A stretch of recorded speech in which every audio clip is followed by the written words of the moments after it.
What do we want? Equal rights! When do we want them? Now! What do we want? Equal rights! When do we want them? Now! What do we want? Equal rights! When do we want them? Now! What do we want?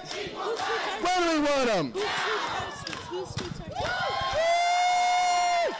The Friday session, Socialism 2009 in San Francisco. Woo! In case you didn't realize by the chants, this panel is Prop 8 is going down. Woo! And the other part was winning marriage equality in California, but I would say, you know, we want to go beyond California for sure. So we have an amazing lineup of speakers tonight. It's really an honor. My name's Regina Johnson. I'm an activist here in San Francisco, and it's an honor to chair the meeting tonight. I wanted to get Kevin to come up here and do an announcement really quick. We're going to have translation for folks, so could you come in? Hello, everyone. Si alguien necesita traducción, mi nombre es Kevin y voy a estar en este lado aquí. Y también se necesita traducción mañana o domingo. Puede encontrar compañeros que pueden traducir enfrente, aquí atrás de las puertas. Hay un póster en la pared que dice traducción. Ok, gracias. Thanks, Kevin. I think that's an excellent showing that the right wing is wrong and the conservative wing in the movement is wrong, that we're building a movement that is inclusive, that actually LGBT people come from all colors, all backgrounds, all stripes. So thanks a lot, Kevin, for doing that tonight. Okay, I don't want to take up too much of your time because I could say a million things in introduction, but I would just say the last 8 months have been the most amazing experience as an activist that I've ever had here in San Francisco. It is definitely, the LGBT movement is showing us what a new left means for a new era.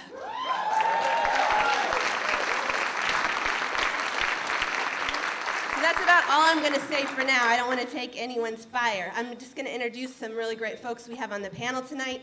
We have Zakia Kabir. Woo! And please stand up, folks, so everyone can see how fabulous you are.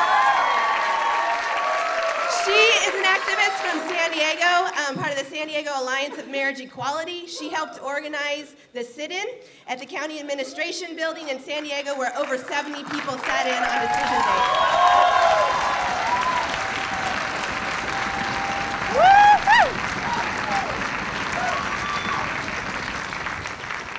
And I've had the pleasure and honor of working with David Michael Hatton from One Struggle, One Fight here in San Francisco,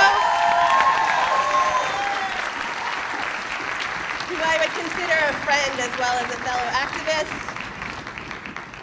And he helped organize our civil disobedience we had in San Francisco of 211 people.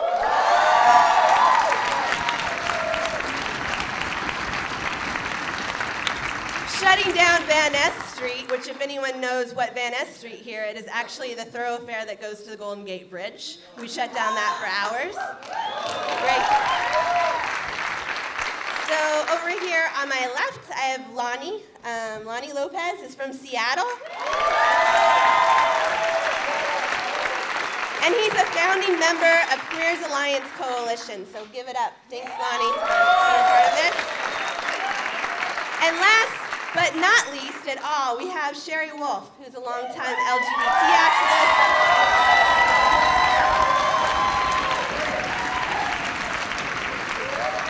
Who is the amazing author of this new book that everyone should buy tonight and get Sherry to sign it, Sexuality and Socialism.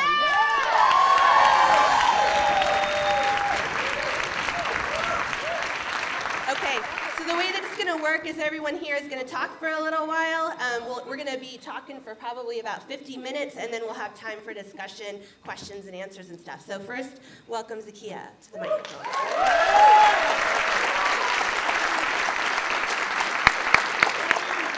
All right, hello everybody. I have to warn you that this talk has grown and shrunk many times, as I have a lot to say about what's going on in San Diego around this movement. Like it was said, I'm a member of the San Diego Alliance for Marriage Equality, and there are a number of SAME members throughout the audience here.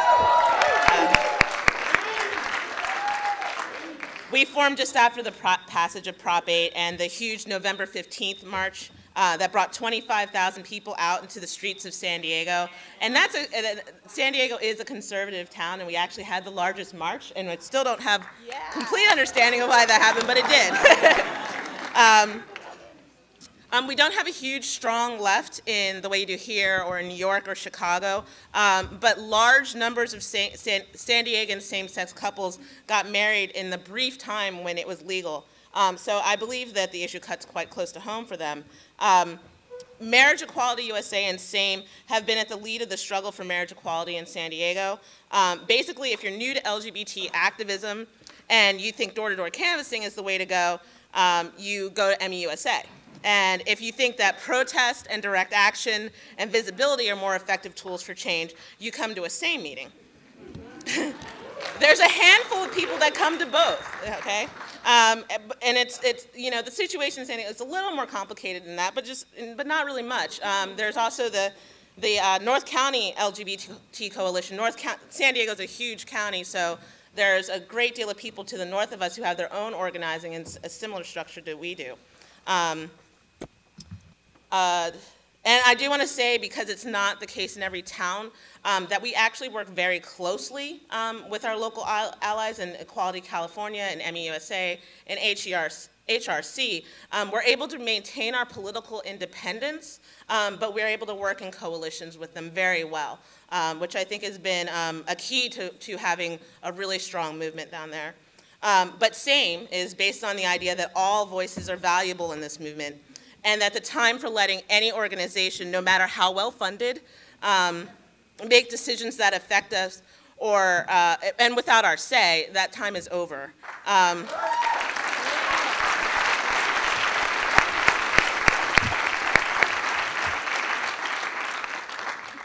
SAME, of course, is a part of a new wave of activists all across the country that have been able to breathe new life into the gay rights movement in a number of ways. We've moved the front of the movement from the courtroom and back into the streets. Of course, we're always happy when the courts rule in our favor, but by increasing our visibility, we have engaged the general public in a discussion about same-sex marriage. We've shown the world that our rights won't be taken away so easily next time without a fight. In San Diego, another thing that we've done is we've also begun supporting other movements as openly LGBT contingent. We march in solidarity to win the rights for everyone. We've been steadfast in our support for labor and the immigrants' rights movement.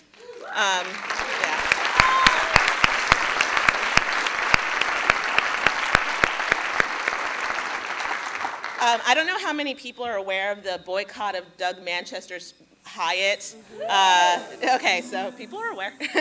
That boycott, because Doug Manchester gave $125,000 to the Yes on 8 campaign, and he also, much to his chagrin now, I'm sure, has horrible working conditions for his hotel employees. So that union has been incredibly powerful between labor and the LGBT community, because it brings attention to both issues. There's a real conversation being happening in San Diego about it. Another positive outcome of the California gay uprising is that people are infused with a bold new confidence, and they're coming out of the closet in greater rates. And they're engaging in conversations that they were too afraid to have before. And I think that doesn't happen with door-to-door canvassing. I think that happens because we're in the streets.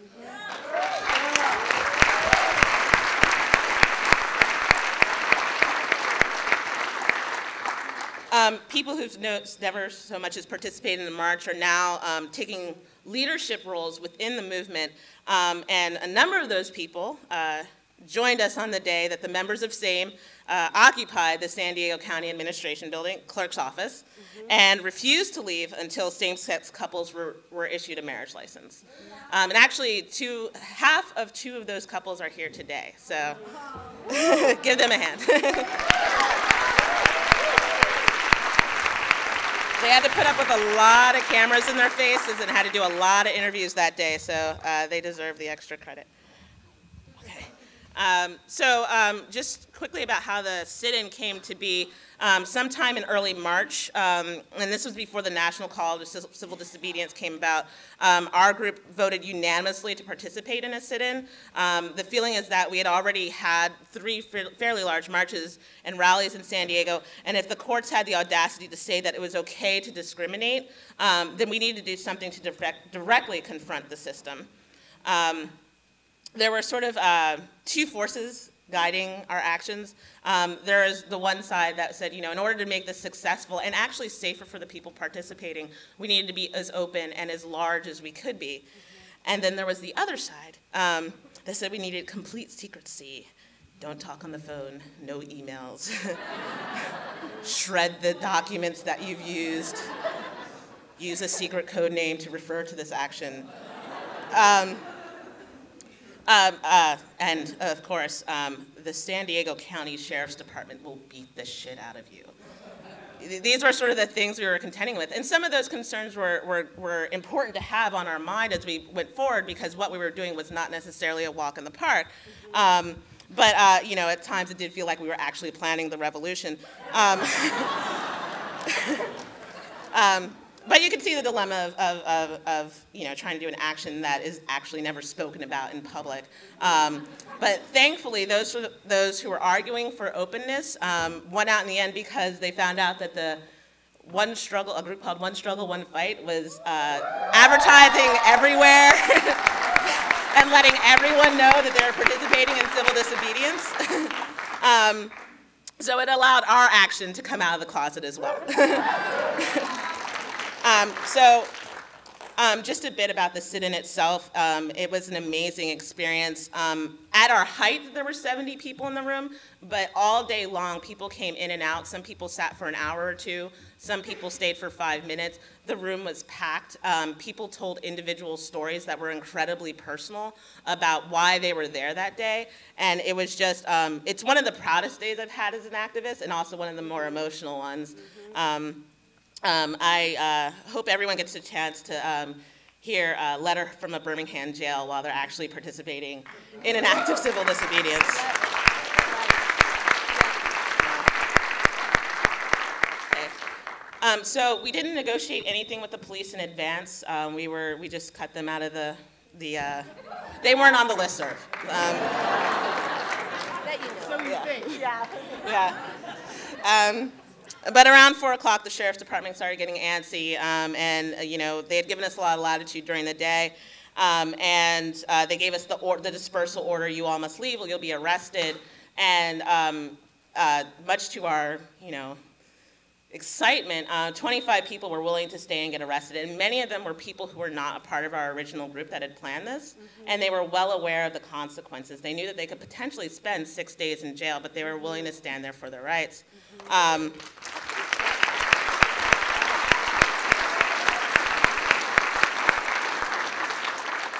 So then, the sheriffs come in and they say, hello, you're all under arrest, stand up, well, we're gonna march out of the building, blah, blah, blah. We're gonna march you actually to be arrested, but what they actually did was they let us out of the building. It was one of the oddest things that has ever happened to me, to be like surrounded by sheriffs 1 second and then just be outside.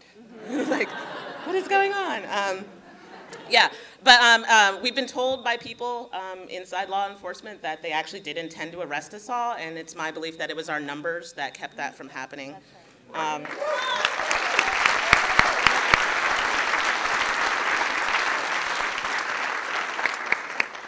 This was a radicalizing experience for those who participated. I keep telling this story, but there was one guy who I had written off completely within the movement because he had said that like protest didn't matter, and like what we need, all this visibility and stuff, that was the civil rights era, we don't need it now. And he was actually in that room leading chants about revolution. So yes, it's true, consciousness can change through struggle. And in the month since the sit-in, SAME hasn't rested. We haven't slowed down a bit. We're still marching and planning vigils and town halls, and there are actually 2 vigils, unfortunately, being planned right now, even though most of us are here, in San Diego, though SAME's not directly a part of them. This is kind of a story that hasn't broken fully yet, but a sailor named August Provost was murdered at the San Diego's Camp Pendleton on Tuesday. He was openly gay outside of the base. There are reports that he was burned. And there are also reports that he had been harassed for being gay by other members of the military in advance of that. So, you know, again, all the details aren't clear. The Navy, of course, is saying nothing about this. But the feeling is that hate crimes happening on federal property because of one's sexual orientation have got to go.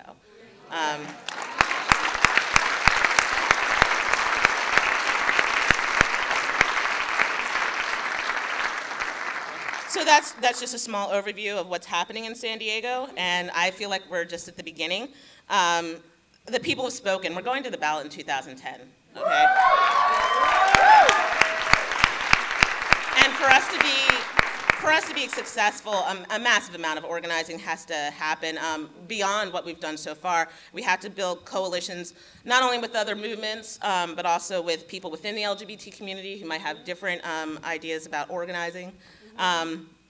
But I also think there's space within that campaign, which is going to be, you know, quite a task that we can fight other battles as well. I know this is not a surprise to those of you in this room, but LGBT people work. They are sent to war. They are losing access to the health care, and they're also the victim of hate crimes, obviously. And it would be really foolish for us to abstain from those movements as well, just because they aren't exclusively LGBT. I was going to leave it there, but then I overheard and kind of stepped into a conversation earlier today where someone was making the argument that, you know, marriage was the wrong goal. Like, this isn't where our movement should be. And, you know, it's unfortunate that the right to marry isn't really about the day that you stand and recite your vows. And many of the rights that opposite-sex couples have protect them and ease them in times of tragedy. You know, these hospital rights, Social Security, health benefits, child custody, those sort of things. And as socialists and as people who believe that everyone should be treated equally and fairly under the law, you must support the fight to repeal Prop 8. Yes.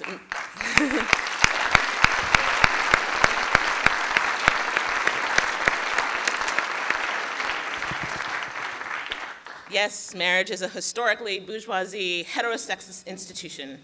And yes, married people enjoy rights that single people don't have. And yes, eventually we will abolish marriage as we know it for everyone and allow civil unions for everyone. And I understand the desire to have all those things, but to abstain or even worse, be against a movement that is simply demanding the right to enter into a legal contract with another person and a right that they are denied by the state on the basis of their sexual orientation, it's just simply wrong, and we won't have it anymore.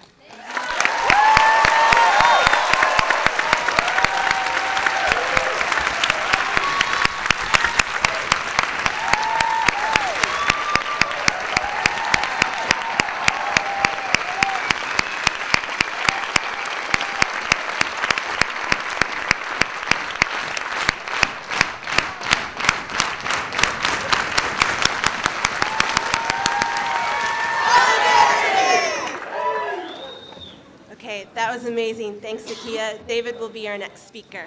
Woo!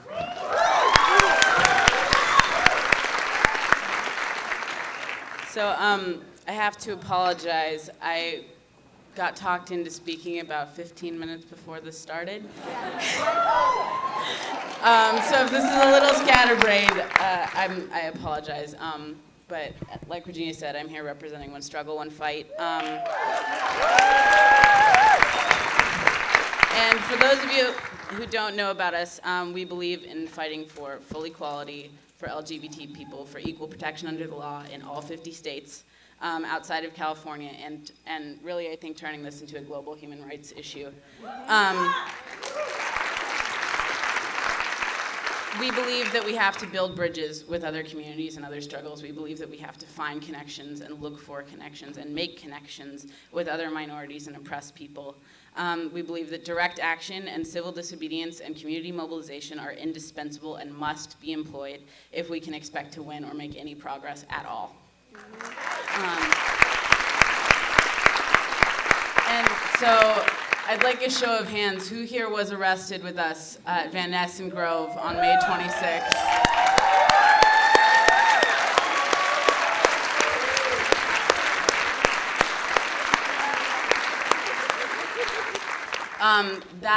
I can honestly say I think that was maybe the proudest day of my life. When we began organizing, we were hoping for maybe 20 or 30 people to get arrested with us. The Friday before, we thought we could maybe push it and get 40 to 60. And I was shocked when we ran out into that intersection and I looked over to grab somebody from One Struggle, One Fight's hand and looked out and there were 20 or 30 people between me and that person, people I'd never met before, people I'd never seen at a meeting. And I mean, we had to like squish to fit everybody into that intersection. It was amazing. But to me, there were several things that stood out to me that day. One was that the group of people, I mean, there were 211 of us after all, but the group of people that were there was so diverse. There were our straight and cisgendered allies were there in full force and willing to get arrested for us and stand up for our rights. We had people from every religion. We had people from every race, different creeds, different backgrounds, different economic statuses, all there for the same purpose and fighting for the rights of queer people. And that is completely the opposite of how the No on 8 campaign was run, with one image, one very specific image of white, upper middle class gay people presented. And it completely dispels the myth that there is some kind of war between the queer community and between people of color and people of faith. We had Robert Moore, is a member of One Struggle, One Fight, and is queer and is a Mormon. And I had my friends from Utah who are Mormons call and say that they had seen pictures of our action and seen Robert arrested in his missionary tag, and how much that meant to them that they have people fighting for inclusion in their church.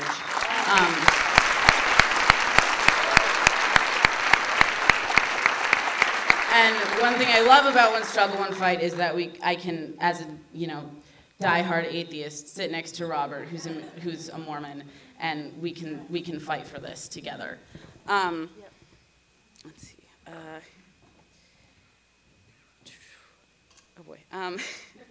So and the other thing that really stuck out to me in that day was, as a trans person, getting arrested was a very different bag for me than it was for all of the cisgendered folks that were arrested that day, and for the trans folks whose paperwork matches their identity.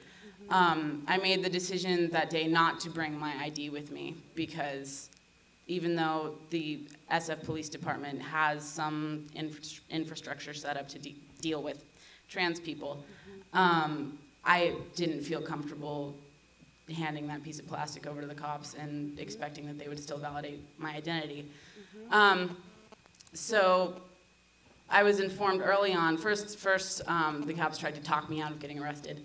And then I was informed that if I was arrested, I would be kept separately from everyone else. I would be booked separately. I would be taken in a cop car by myself.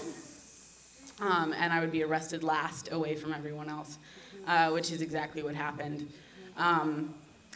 And there really aren't words for how completely othering that experience was. And their argument was that as a trans person, if I was to be put in a paddy wagon with a bunch of men, that I would be at risk for rape. And honestly, I felt a hell of a lot more at risk for rape in a cop car by myself with 2 cops than I would have in a paddy wagon full of the men who stood beside me and who held my hand in that blockade.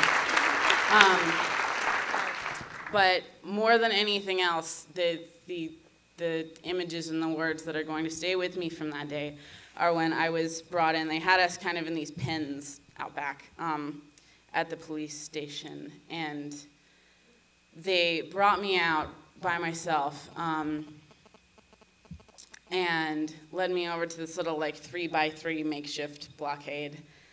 And instantly, Kip Williams, who was supposed to be speaking here tonight, not me, runs up to the side and he yells at the cop who had me, you know, "You can't keep him separate because he's trans." And suddenly I had all of the activists I'd been arrested with at the sides of their pens yelling at these cops and standing in solidarity with me and sending words of encouragement over to me the entire time. And I can't begin to, as a trans person and as a queer trans man, I have spent a lot of my life feeling very, very alone. And I felt less alone that day than I ever have.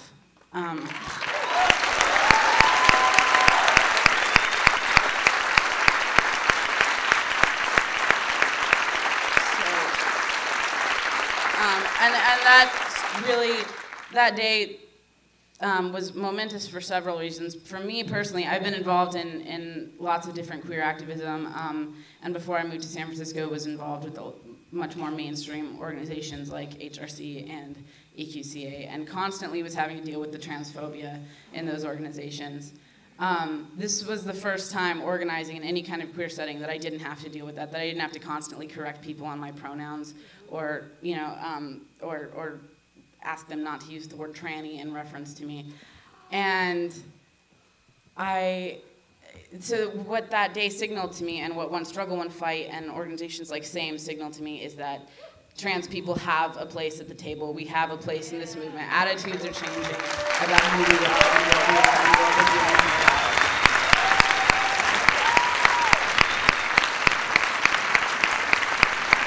And second, I think that the attitude of queer people and of our straight and cisgendered allies has changed drastically, because instead of having 20 people arrested with us that day, we had 200 arrested with us that day, which means that people's attitudes when that decision came through was not to go home and complain about it over the internet. It was to get in the streets and fight back instantly. There was no break in that. There was no pause in that. Our reaction was instant, and it was widespread and massive, and it got national attention. And so in organizing, we definitely had to do a lot of convincing to get people to participate with us. And the most common argument that I heard against civil disobedience was that it wouldn't matter. It wouldn't change anybody's minds. It wasn't going to change the minds of anyone on the Supreme Court. It wasn't going to change the minds of the bigots.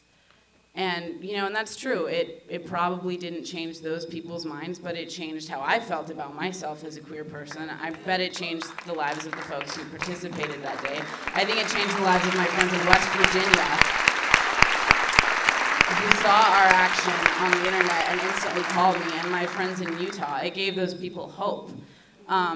And, you know, we all know the famous Harvey Milk quote, "You have to give them hope." And if we can give hope to our community, if we can prevent our community from committing suicide at the age of 10, like young gay boys seem to be prone to do these days because they're being bullied at school, then we can win this. And the other argument that we got, that One Struggle, One Fight definitely got, was that civil disobedience was risky, it was dangerous, that good behavior was to be rewarded. That doesn't happen. We've been too polite for too long. We can't be afraid to step on toes anymore. We can't be afraid to ruffle feathers. We have to get in people's faces.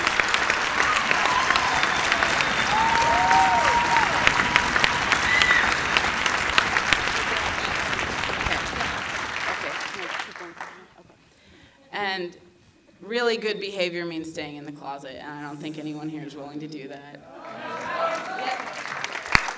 So anyway, I just want to wrap up. Thank you all for listening to me. Thank you to those of you who participated in civil disobedience with us. I hope you all come to the next One Struggle, One Fight meeting, or sign up on our email list at onestruggle1fight.com, and thank you so much for being here.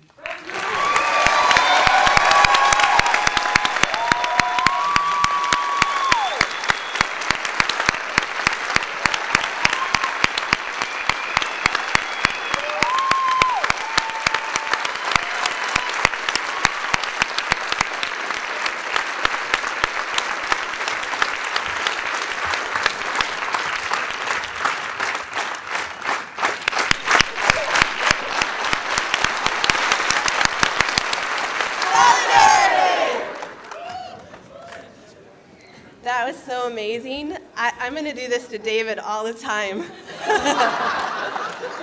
No, I really appreciate David filling in. Kip Williams really wanted to be here tonight, but as you can hear in my voice, I'm sick, and I think he has the same thing.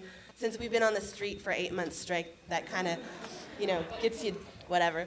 Anyways, our next speaker is Lonnie from Seattle.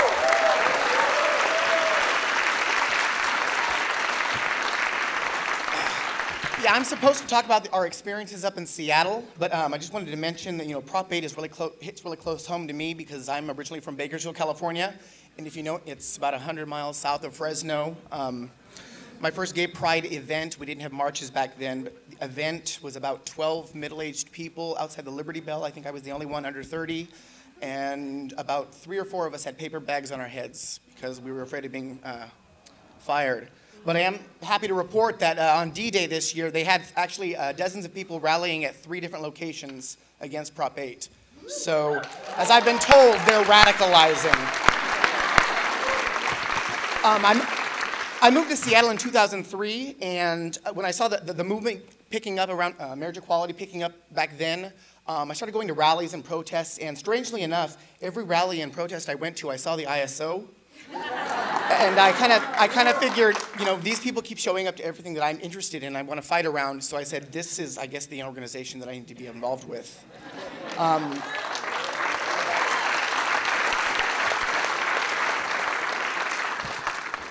Of course, everyone was disappointed when November 4th came around and this historic election and Obama was elected, and all of a sudden, oh wait, we're back in the closet again. We saw Prop 8 go through. Seattle responded. There was a 21-year-old gay Mormon who'd never been an activist before who pretty much organized this thing on his own. The protest against it on November 15th. Over the course of the next few days, he got some support from the big group in town. They were expecting a few hundred people to show up, and actually 10,000 people showed up. So, but the weakness coming out of that awesome event was that the only message to people was, give us some money. We'll see you in 5 months for Lobby Day. So coming out of that, there's good news. Coming out of that, a couple, young queers kind of got more interested in, they wanted to take the movement in a more political direction, or a political direction. and so, a couple of us got to talking, and we decided to form the Queer Ally Coalition. We specifically organized ourselves as an open, democratic, grassroots organization that invited everyone who had anything to say, or anybody who just wanted to listen, to come in and actually build a movement from the ground up. We have liberals, progressives, socialists, anarchists. I don't think we have any Republicans, but we have, one of the amazing things about the movement right now is that there are a lot of stray people that are not just showing solidarity, but leading and marching with us and getting arrested with us.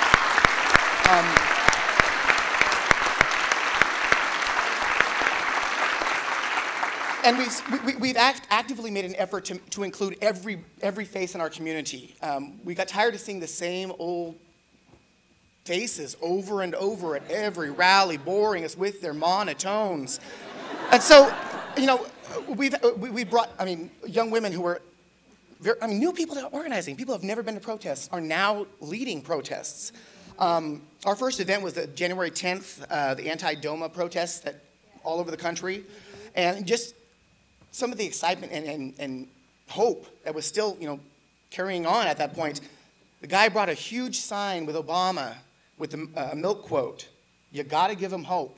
People were clearly not ready to go back in, not necessarily their closets, but not off the streets. And so we had that march and it was awesome. Unfortunately, there was a rash of gay bashings in the neighborhood, specifically over a couple-month period. And so we said, well, why not have a vigil and a march through the community to show people that, we're going to stand up to bigots. This is our community. This is our street. This is our neighborhood.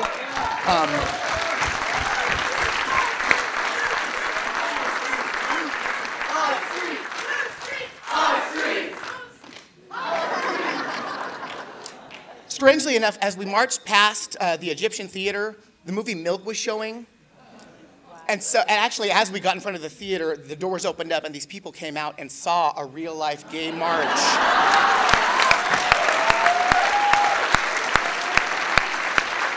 And so following chants of out of the theater into the streets, we added a few hundred people. You know, one of the points that we wanted to make with this organization is that we didn't want to just, keep in our own little closet. We went, on May Day, we marched as an open LGBT and supporters contingent in the May Day parade, distributing flyers explaining why LGBT people should support immigrant rights and why they're connected. And of course, Prop 8 Day D-Day came down. We pushed the hell out of that. Get out in the streets, no matter what the decision was. We ended up with about 1,500 people in downtown Seattle, 5:30 in the afternoon. People driving from Bellingham, a couple hours away, all over the place to get there. Unfortunately, again, it wasn't us organizing it. It was the same old speakers with the same old monotone voices. Actually, our state senator reminded us, we've been disappointed before, we were disappointed now, and we will be disappointed in the future. And that wasn't exactly what the crowd was interested in hearing. So we opened up, luckily we had a megaphone of our own. And so when they ended the program after 25 minutes, people were still just getting there, and they were ready to shut it down. One of our members is a decorated Iraq war veteran, and they refused to allow him to speak because he might rabble-rouse. So we said, thank you very much, and we took over the rally.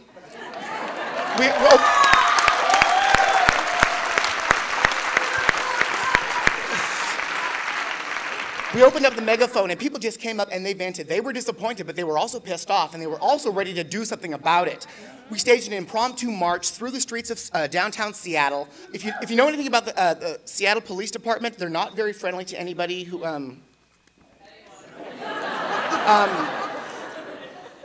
They came up to us to ask, so which way do you guys want to go?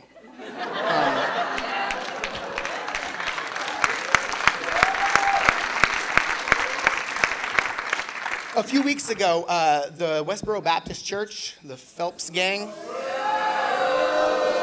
blessed our green city with their presence and their craziness. Now, the big organizations don't draw any attention to these people. Ignore them. They just want attention. So we said, fuck that. Actually, just to give you a sense of what's going on, a 19-year-old who just came out of the closet in December got in touch with us to help organize a protest against them. They told us to ignore it. We had a few hundred people show up to one location on Sunday. We marched from one location to the next location. We followed them. It's beautiful to see, they protested outside of a church, and it's beautiful to see junior high school choir girls flipping the bigots off. They told us not to protest. When the church the next day came to the local high school that's just down the street from where we live and work, 500 high school students, their parents, and teachers protested against them.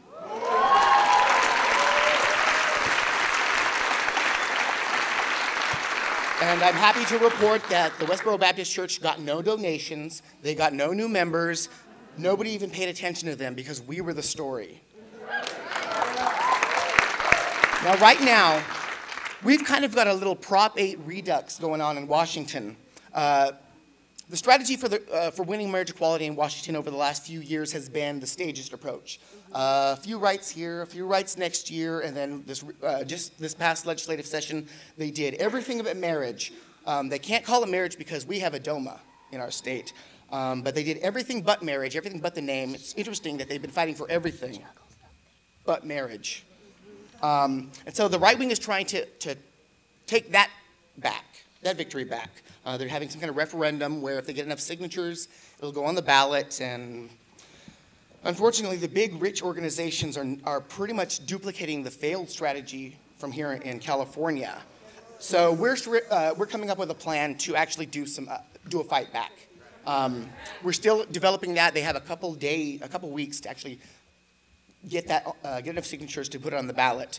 And so we're organizing a response to that. Seattle Gay News is one of the oldest gay newspapers in the country, and at first they were a little iffy about us, you know, you young kids, let the older people do it. Now now the editor is coming to our meetings saying, damn, this is awesome. We want to put together a community forum. You want free advertising? We're putting this together. So we're going to put together a community forum to let people who are not professional activists have a say in the direction of the movement. To wrap up,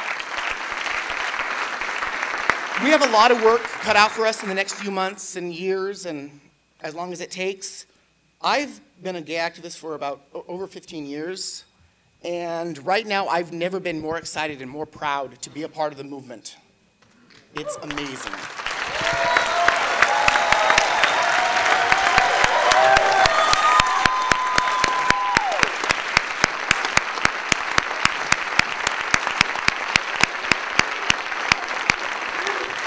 Our street, whose street? Our street, whose street? Our street, whose street? Our street, whose street? Our street, whose street? Our street, whose street? Our street, whose street? Our street. Woo! Our street.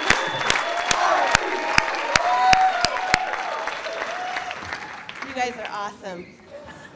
Thanks so much. And thanks for the standing ovations for these folks, because they have been doing amazing work that we've all been involved in too. And it's just oftentimes activists on the ground who aren't necessarily written up in books and stuff like that in the future, like these are those folks. So, yeah.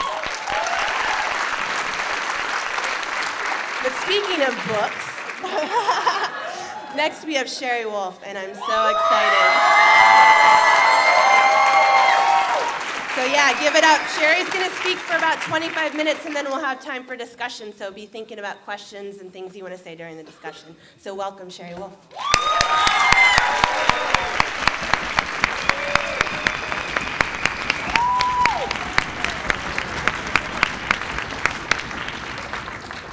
If you had told me exactly 8 months ago today, November 3rd, that as a result of a ballot initiative reversing equal marriage rights in the state of California, an explosion of LGBT activism would literally roll across this country, I would have said, I fucking hope so. Let's take stock of the moment, because sometimes when you're living through it, it's a little difficult to read what is happening around you. And I have a little bit of experience and perspective on this. And I guess in my opinion, I think that what we are going through right now is not merely another stage in the struggle, but actually the single greatest advance of LGBT civil rights since Stonewall. And this is why I think 20 years ago, people are well aware that 20 years ago, there was another explosion of activism essentially around the beginnings, or I should say 7 years, into the AIDS crisis, of course, that continues. But that movement, which was militant, it was in your face, it was massive, and all the rest of it, was largely middle class and white in its composition and its orientation, was very much sunk in to the Democratic Party, had fiercely held on to ideas of separatism towards people who are not gay or lesbian, had, frankly, a lot of funky ideas about bisexuals and transgender people, who are not often included, and often, as a matter of fact, the Lesbian Avengers did not allow bisexual people onto the buses to the March on Washington in 1993. Transgender people who were female to male were not allowed on the Dyke marches early on. Those are facts. In fact, it was openly hostile to the organized left. I can remember actually the first Dyke March I attended in New York, down Fifth Avenue. I believe it was 1990, 91. I was actually sucker punched in the gut to the ground on Fifth Avenue for selling Socialist Worker. And that was not some sort of aberrational activity. It was probably one of the most hostile political environments organizing amidst people who you would think would be great allies, other lesbians and gays fighting for health care and access to AIDS drugs, and experimental. Today, what we have is a multiracial movement, a movement that is consciously anti-corporate, that is quite suspicious of the Democratic Party, to say the least, is developing what I think is a very healthy critique and sometimes hostility to the corporate-driven organizations that have taken tens of millions of our dollars every year and sunk them into the coffers of the Democratic Party and not mobilized anyone since 1993. And actually embraces and is often quite friendly to the organized left. This is a sea change. It is pro-labor, which is a stark shift from the movement of 20 years ago. And then, of course, the embracing of straight people, the open acknowledgement that we need all of us together in this fight, that we are all, frankly, sexually repressed in this society, and we all need a change.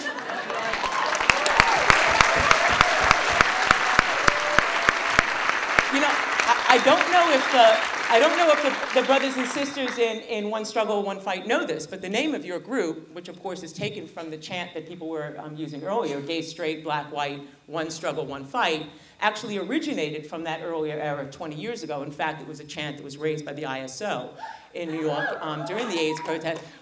It was a reviled chant by the overwhelming majority of the people who organized for AIDS drugs, who counter-chanted, we're queer, we're here, get used to it. Both a sort of chant of defiance against the system, but also a sort of straight people back the fuck up. At a time when there was greater levels of hostility, when the poll numbers were not what they were, but also not trying to embrace people who were shifting and who might be open to joining our struggle. I am thrilled to know that the militant organization here in San Francisco is called One Struggle, One Fight, and we have a small, modest piece to play in that history as the ISO.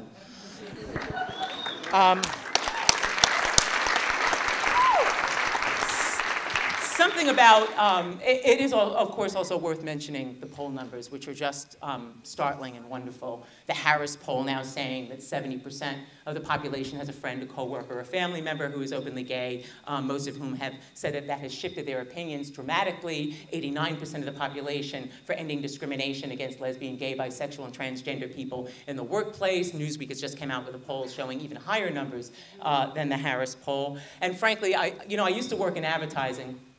My old ex from the advertising company in New York, the most useless profession in the history of the world. And there was a saying in advertising, will it play in Peoria?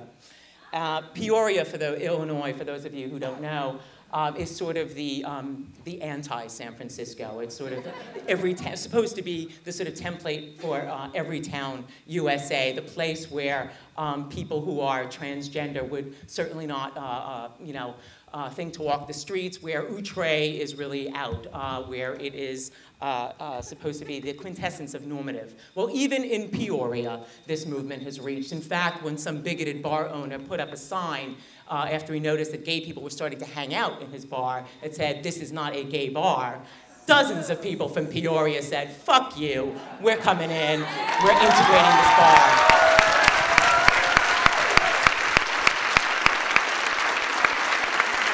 So we can solidly say that LGBT people, once considered an offensive minority, is now a group on the offensive.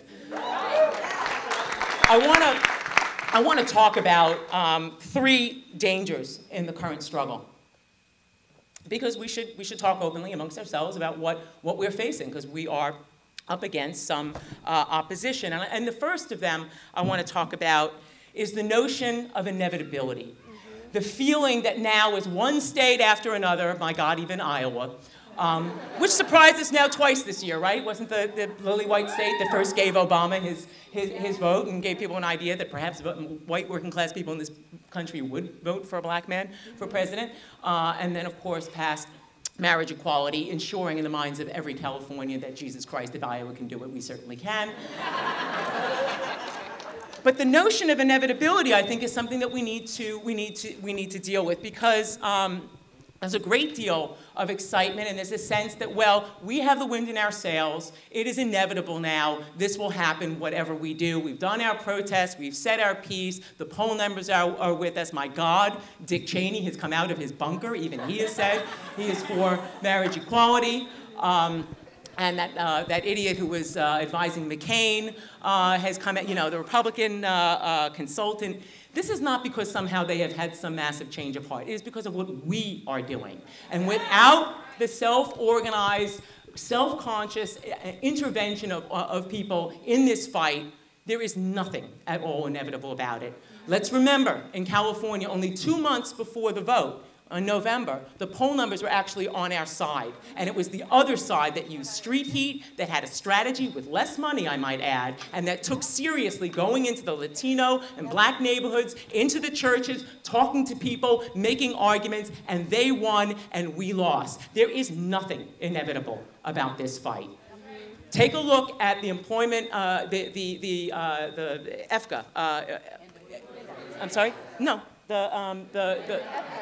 the card check sign. My brain is lost. What does it stand for? Yeah, I know. So give me the Employee Free Choice Act. Sorry. That would make it. I got a light in my eyes. I can't see anything.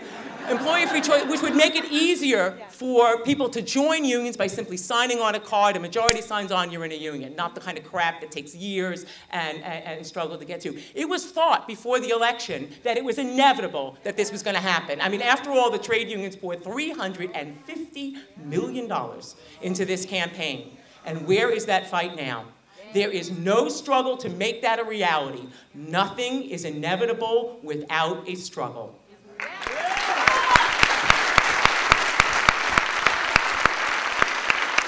I want to talk about an interrelated issue, because this one is a big one. Just wait. Tone it down. Your time will come. We've got a crisis on our hands now, right? We're in a ditch. This is the worst depression since the 1930s. This state knows better than all. I mean, now you have people basically working without pay. I think that's called, what, indentured servitude? They call it furlough. This is a new vocabulary word, furlough, where you supposedly get time off and don't get paid, but then, of course, you're so fearful that you're going to lose your job that you damn well show up at work and you still don't get paid. And now I hear they're handing out in this state IOUs. I don't know if you can hand your landlord an IOU. I'm fairly certain you can't. But we're being told, tone it down, your time will come. We're dealing with real issues here, real crises. And, you know, we've got nearly 10% unemployment among the general population. We're at 15% unemployment among the black population, and far higher in many cities, which is in excess of 40 and 50% among black men in cities like Milwaukee, et cetera. That is what we are being told by the White House and even by many of the movement so-called leaders. And I think, you know, I came across something in socialistworker.org, and it was some words by a man I consider quite wise, and I'll read them to you. It's Howard Zinn, author of A People's History of the United States, and he's a very savvy fellow, and I think he had some useful words to say. He said, Obama has a lot of wonderful qualities, and he seems to be a decent man, but he's a politician. And worse, he's surrounded by politicians. And some of them he picked himself. He picked Hillary Clinton, he picked Lawrence Summers, he picked people who showed no sign of breaking from the past. We are citizens. We must not put ourselves in the position of looking at the world from their eyes and say, well, we have to compromise, we have to do this for political reasons, we have to speak our minds. This is the position that the abolitionists were in before the Civil War, and people said, well, you have to look at it from Lincoln's point of view. Lincoln didn't believe that his first priority was abolishing slavery. But the anti-slavery movement did, and the abolitionists said, we're not going to put ourselves in Lincoln's position. We are going to express our own position, and we are going to express it so powerfully that Lincoln will have to listen to us. And the anti-slavery movement grew large enough and powerful enough that Lincoln had to listen. That's how we got the Emancipation Proclamation, and the 13th and 14th and 15th Amendments. That's been the story of this country. Where progress has been made, wherever any kind of injustice has been overturned, it's been because people acted as citizens and not as politicians. They didn't just moan, they worked, they acted, they organized, they rioted if necessary.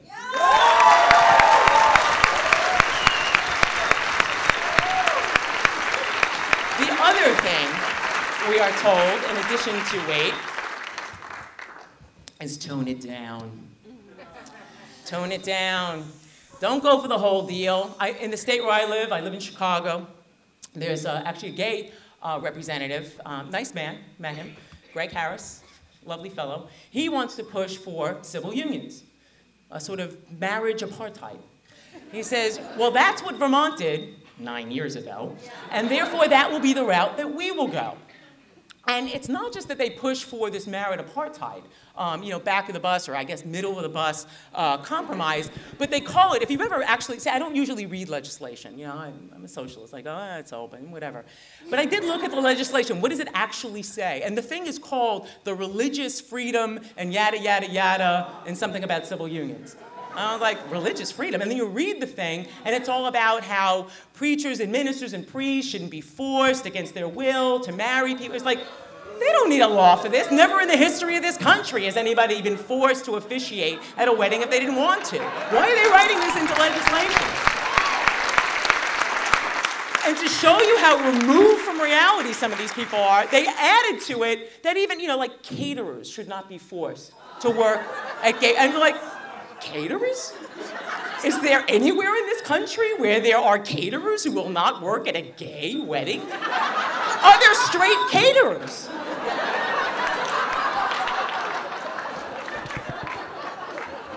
So, I'm not so much for the tone it down. I think what the comrades here on the panel have said is really right. This is a working class demand. This isn't a little side issue. We're not asking for some sort of symbolic nod of agreement, although frankly it would be nice to be treated as equal citizens and have coverage under the law. But frankly, there are real material benefits at stake in this struggle that are often dismissed or ignored or just simply not understood. And the fact is, working class people, it may be very nice if you're a professor and you have full health care, and so does your partner, so you don't think about these things. But for the rest of us, actually, health care, death benefits, and all the rest of that are actually things that we give a damn about. This is not some sort of symbolic demand. This is very real. And the last time, it was interesting to me that Obama, at the White House last week when he was brought in a number of the gay sort of corporate-driven organizations to stand around him, and as he signed a fairly sort of, let's face it, it was a sucky piece of legislation for people who were federal employees. What people were really waiting for was to get health care benefits, and even though he talked about getting rid of DOMA, he didn't. And he acknowledged something. I thought he's a brilliant man, actually. He acknowledged King's statement without actually doing anything about it. He acknowledged Martin Luther King's Why We Can't Wait, and then basically said, but you've got to wait. And I went back and read Why We Can't Wait, because it's a very interesting short book. It was written by Martin Luther King in 1963, and he's writing about the explosion of black rage in hundreds of cities across this country under, of course, what was the JFK administration, who waited. In fact, JFK, of course, only had less than one term. He was assassinated on November 22nd of 1963, and 2 years into his administration, he passed housing anti-discrimination legislation, but it was incomplete, it was not sweeping enough, and blacks still protested and were outraged at how tepid his reforms were. And King writes that blacks felt that they were being tossed the same old bone as in the past, only now on a platter and with courtesy. Seems familiar. He wrote in Why We Can't Wait, he says, blacks didn't suddenly become impatient, and I'll quote him here, the posture of silent waiting was forced upon blacks, he writes, because blacks were shackled physically. Now let's face it, nothing like slavery has happened to lesbian, gay, bisexual, and transgender people who are not African American in this country. Although, of course, there are at least hundreds of thousands, if not millions, who are. Though we have, of course, and have to this day, lynchings, though not nearly on the level and the breadth that they took place in this country historically against blacks. But the shackles of the closet that were imposed on most of us by law, keep in mind that the Supreme Court only overturned sodomy laws in 2003. 2003, 21st century, right? And the shackles imposed on us by social custom have been shed, slowly at first, but now we are out in 99% of American counties, according to the US Census of 2000. And right now, it's not that we have suddenly become impatient, but it has now become unendurable to continue to not be covered as equal citizens under the law in this country.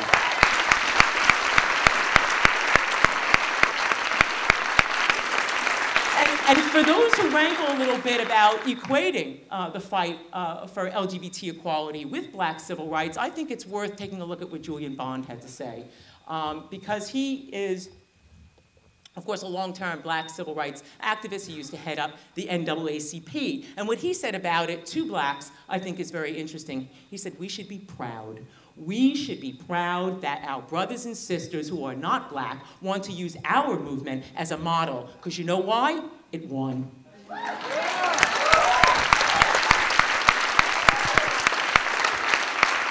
I want to address another danger. And it comes actually from people who are not to the right, but actually people who are our brothers and sisters on the left. There are many, many people who are very, what do you want to do? There are many people, he's making motions. There are many people in our movement, great allies, people we have fought alongside of for years sometimes around all sorts of struggles. And Zakiya mentioned it before, who basically say, this is not our struggle. They're either indifferent or, frankly, many of them hostile to the demand for equal marriage rights. And as Zakiya pointed out, the argument essentially goes something like this. Who the hell wants this crappy heteronormative institution that imposes monogamy on us, brings the state into our relationships, and religion?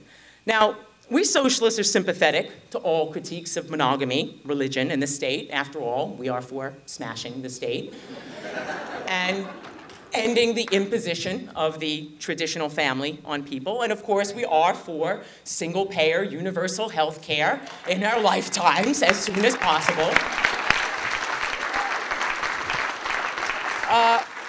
But this movement is not for the state or monogamy or religion. This is a movement for equality. It is a fight for a reform. And I think in many ways it's a reflection of how deeply far away from ordinary working class lesbian, gay, bisexual, and transgender lives the movement went for a time. It disappeared into the far reaches of the academy where people theorized in abstraction and left people's real life concerns and real life needs by the wayside. And I think if you're going to sort of diss this reform, at least be consistent. Then you have to come out against immigrants' demand for amnesty. Who the hell wants a crappy low-wage job in our shitty empire? I think you have to be consistent. You have to say to the Republic Windows and Doors factory workers, who for the first time in some 70-plus years in this country staged a factory occupation in the city of Chicago, 250-plus of them, they didn't demand revolution. What was their factory occupation about? It wasn't even to keep the factory open. It was to get severance pay as they were being fired, as the factory was closing. Be consistent. Say, we're not for that demand because that's a crappy, silly, halfway demand. I think we have to say, hey, troops out now from Afghanistan and Iraq. You want to call that a crappy demand? Shit, we've got bases in hundreds of countries. Is that a demand that says we don't care about the bases in all the other countries? No. Reforms by their very nature under this system are partial. And they create the conditions in which people unite, they come together, and frankly, you know what? It's, you know, I know we've mostly experienced defeats in our lifetime, but victory also can have a domino effect. And you begin to win on something, you begin to get a taste, a flavor in your mouth for something better. And you begin to feel that you can fight for more.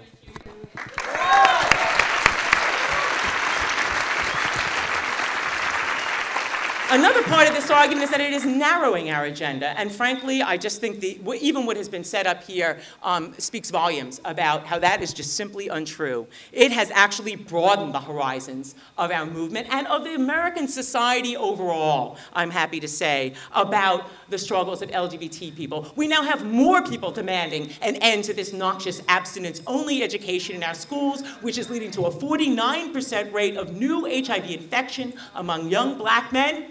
It is a death sentence for young black men to have abstinence only, period. And people are now fighting around it and agitating around it.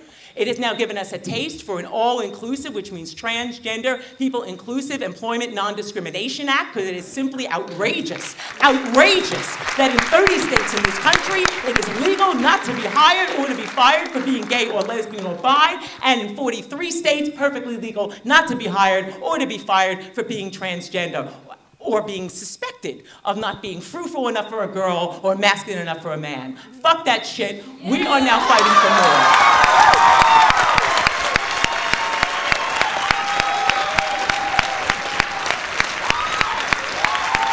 Without this movement for marriage equality, I do not believe we would have seen a historic breakthrough on, of all places, drive time radio in the city of Sacramento just a couple of weeks ago. When those nimrods, morons, idiots got up there on May 28th or whatever it was and called for the beating of young transgender boys, as David said, in the same year when 2 young men have hanged themselves, young men, boys, 10 years old, 11 years old, hanged themselves because they were called faggot or not boy enough. The response in this country was tremendous. Tens of thousands of people called in, wrote, sent emails. They even got 10 multi-billion-dollar corporations, Wells Fargo, Bank of America, McDonald's, not great bastions of radicalism, to pull their funding from this noxious radio station, shut them off the air, and when they did come back a week later, for the first time, I'm sure, in American history, on drive time radio with these moronic shock jocks, had 2.5 hours of transgender people talking about their issues. Would not have happened without this movement.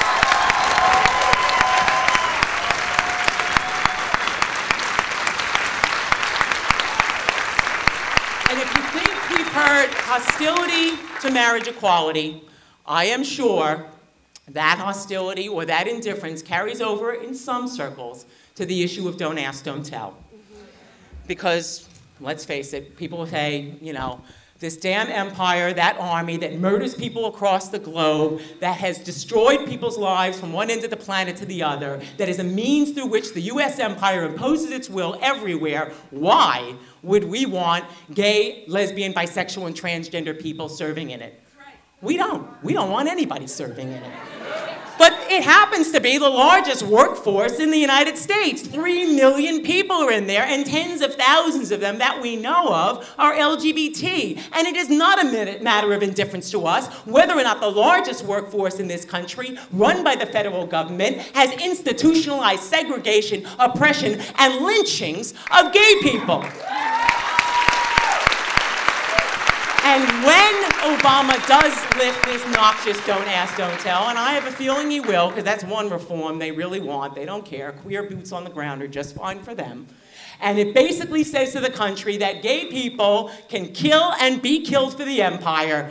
Then frankly, we should use it to kick the door open and say, if we're good enough to kill for you, we want to get equal rights at work. We want it all. It's called the law of unintended consequences.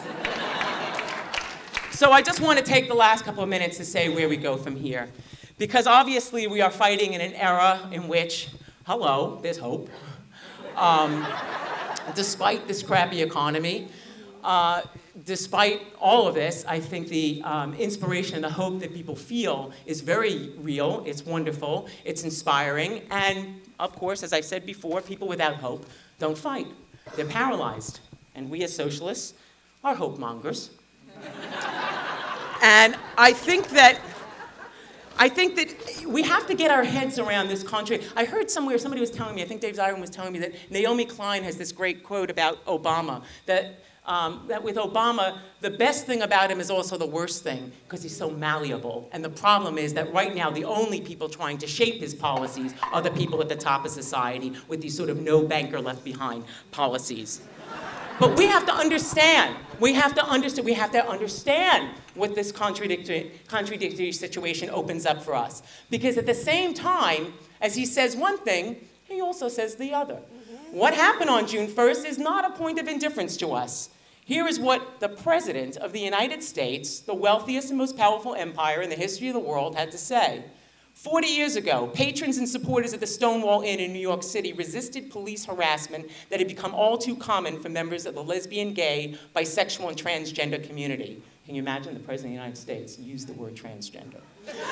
Out of this resistance, the LGBT rights movement in America was born. During LGBT Pride Month, we commemorate the events of June 1969 and commit to achieving equal justice under the law for LGBT Americans.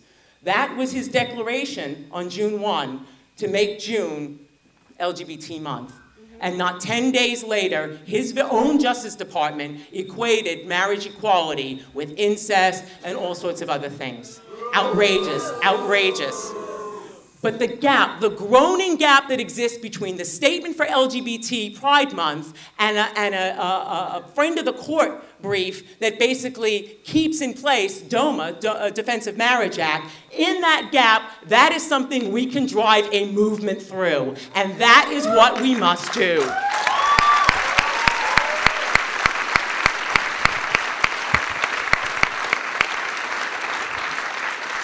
I know a lot of people are very impatient. I'm impatient too. I don't actually get more patient as I get older. I think I get more impatient. But I'll just say this. I think that, you know, when I was 20, I was a socialist, and I thought for sure by the time I was 30, maybe 35, the state would be teetering. 30 came, it went. 35 did too. So did 40.